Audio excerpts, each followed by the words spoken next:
بسم اللہ الرحمن الرحیم۔ حضرت ابو ہریرہ رضی اللہ سے روایت ہے کہ رسول صلی اللہ علیہ وسلم نے فرمایا، اللہ تعالیٰ قیامت کے دن فرمائے گا، اے ابن آدم، میں بیمار ہوا اور تو میری عیادت کرنے کے لیے نہیں آیا؟ آدمی جواب دے گا، اے میرے رب، میں تیری عیادت کیسے کر سکتا تھا جبکہ تو تمام جہانوں کا رب ہے؟ اللہ تعالیٰ فرمائے گا، کیا تجھے علم نہیں تھا کہ میرا فلاں بندہ بیمار تھا اور تو اس کی عیادت کرنے کے لیے نہیں گیا؟ اور کیا تو نے نہیں جانا اگر تو اس کی تیمارداری کے لیے جاتا تو مجھے اس کے ہاں پاتا؟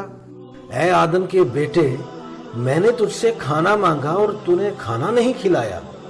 وہ شخص جواب دے گا، اے اللہ، میں تجھے کھانا کیسے کھلاتا؟ تو تمام جہانوں کا پروردگار ہے۔ اللہ تعالیٰ ارشاد فرمائے گا، کیا تجھے معلوم نہیں کہ میرے فلاں بندے نے تجھ سے کھانا مانگا تھا اور تو نے اسے کھانا نہیں کھلایا؟ اگر تو اسے کھانا کھلاتا تو آج اس عمل کو میرے ہاں محفوظ پاتا۔ پھر اللہ تعالیٰ فرمائے گا، اے آدم کے بیٹے، میں نے تجھ سے پانی مانگا تھا اور تو نے مجھے پانی نہیں پلایا۔ وہ شخص جواب دے گا، اے میرے رب، میں تجھے پانی کیسے پلاتا حالانکہ تو تمام جہانوں کا رب ہے؟